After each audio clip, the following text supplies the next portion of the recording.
So the theme of this year's anniversary beer range is planets. So we'll be tasting through them, tell you what is special about them. But mostly the main thing is that we didn't want to experiment a lot on this range. We just wanted to show you what we have learned this year. There's a couple of things that we did for the first time this year. So there's 3 IPAs, there's a Nitro Stout, there's 2 Pastry Stouts, and there is 2 barrel-aged stouts, one with adjuncts and one without. So we'll just start with the first one in the range. It is Mercury, a 6% New England IPA. And this is a showcase of 2 hops we used for the first time last year. Superdelic and Tango. So Superdelic really gives this honeydew melon aroma. There's a bit of vanilla. It's beautiful and pale. Last year we were the first brewery in the Benelux to use Superdelic hops, and we liked it so much that we brought it back for the 8-year anniversary range. Oh yeah, melon. One other thing we learned with the IPAs is, as hops fade very quickly, we started centrifuging them a little bit less. So they are super rough and grassy when they go into the can, but over time they will really get to a peak, and it takes like 3 weeks, 2-3 weeks. Then they are the best, the juiciest, the most aromatic. But we saw that some IPAs were just getting to the consumer a little bit too late, and this is how we counteract that. So I'm very proud of the IPAs in this range. They are all, now that I taste them right now, exactly how I would have wanted them to be. The team worked really hard on improving the IPAs. They are murkier, they are juicier. It's great. Next beer, they're Venus, a double IPA, New England double IPA. We used only 2 hops in this beer. That is Mosaic and Nelson, but we used both T90 and Cryo pallets formats of those hops. The Nelson, the T90 hops that are in this beer are from a specific farm in New Zealand.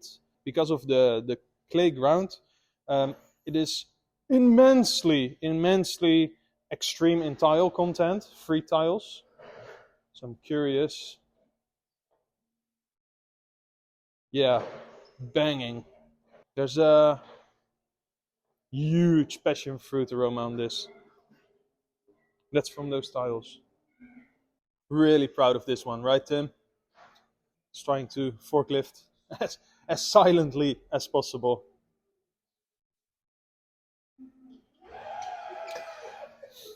You can really taste it. It's a bit higher in ABV. It's a bit fuller. You don't really get the alcohol, but it's a bit more full, a bit more intense aroma. Really worked out great. Mosaic and Nelson, great combination of hops. Next one, the scary pour one. Let's go. So we made a Nitro Stout. We did a Eureka one. First time we tried. I think we under nitrogenated a little bit, so we changed it. We did about 2.5 times as much nitro in the beer. What you want to do when you pour this beer is you want to shake it until you don't hear the gas going around anymore. You crack it slowly.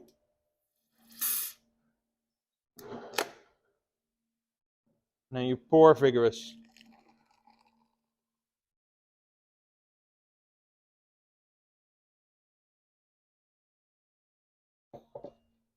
And then you get that really nice cascading effect. There we go. This is a Hoppy Stout. It has Centennial and HBC 522, so and Mosaic. Those hops are more classic black IPA-like hops. And there we go. Super smooth. Oh, damn. Has a very berry-like flavor just at the start. I got a little bit of forest fruit, but darker. We dry hop this with a very tiny amount of mosaic, and that brings the berries really forward. HBC 522, so that's a Centennial-like. It's a baby of Centennial, and Cascade hop. So this is quite classic, actually. Next beer, right? Yes? Yes. The big one. Triple IPA. So we took the same grain bill as the extravagant quadruple IPA we did last quarter. We double mashed this beer just to again show you guys what we learned. We learned that higher ABV IPAs really benefit from an extra mash, extra grain. You get more body, mouthfeel, silkiness. There we go. So what hop is more fitting than Galaxy hops in a Galaxy themed range? We did well. There we go. Super murky, light. We used a little bit of rice in this beer to keep the color down. Huge stone fruit. And there's some pine in there. It's not just a bowl of fruit. Ooh, whoa, whoa. That smacks you right in the face. The aroma. Flavor, there's definitely, here you can definitely taste a little bit of the alcohol. I think that's appropriate for a triple IPA. So where the double IPA was Mosaic and Nelson, the triple IPA is Citra and Galaxy. Again, two hops we know work so well together. Whew, that's a heavy hitter. This is gonna kill some people, Charlotte. This is a bit scary.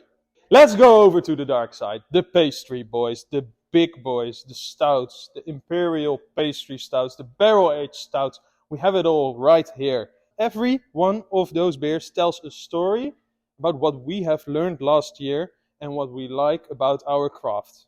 First one. So this is a Mars Bar pastry stout. Well, we have done candy imperial stouts before. That's not so special about this one. The special part about it is that it is triple mashed.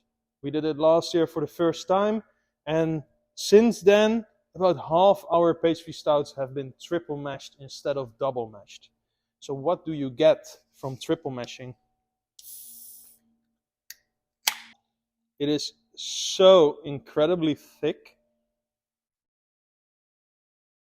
The CO2 again has trouble getting out of the beer into the wide world.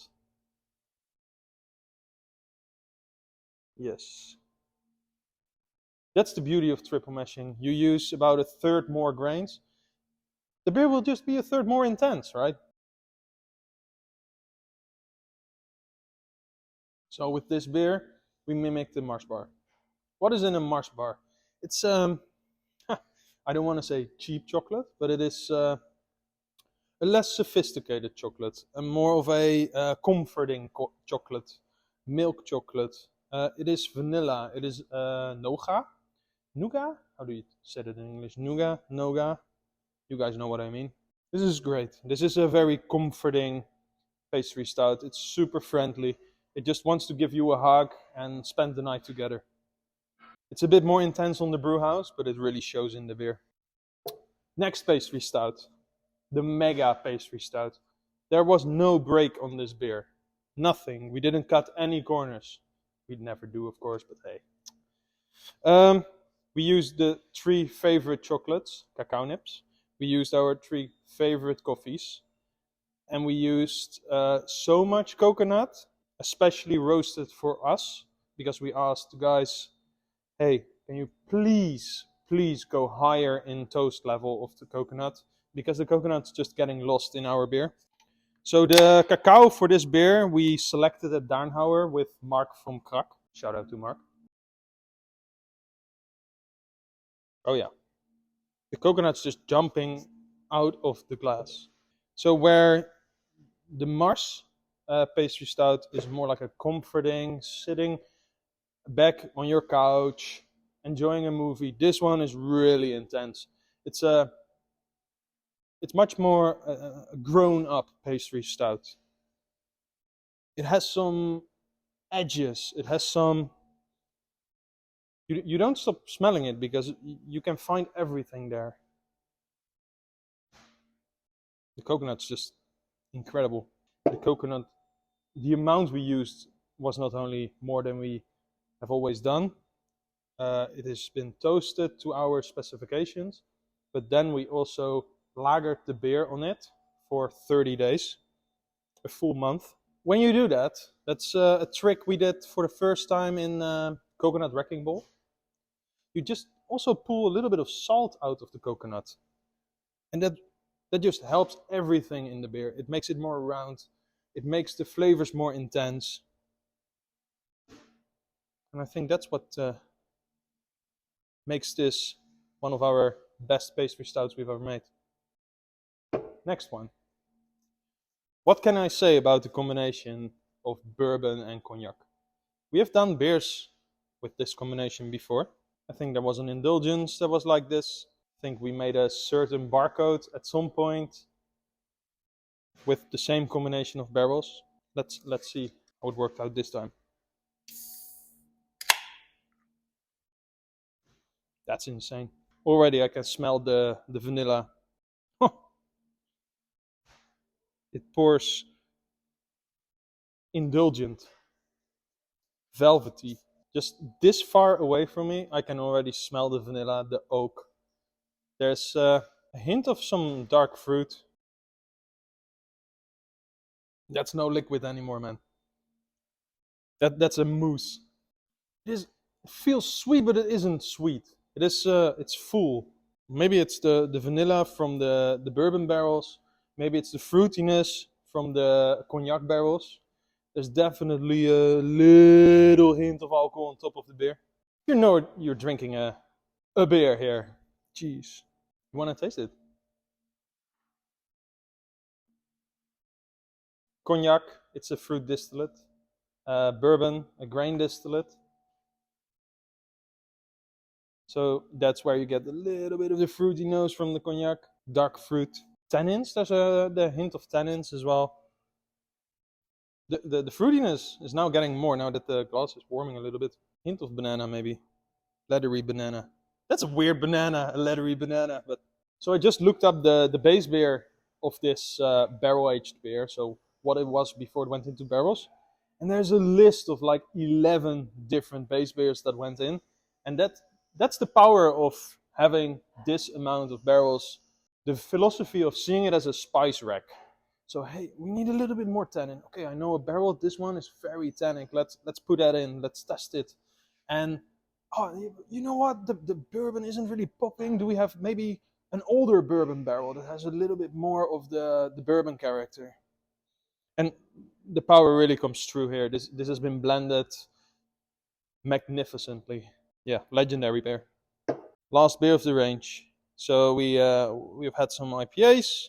We had a Nitro Stout, 2 pastry stouts, barrel-aged stout, and now it's the barrel-aged pastry stout.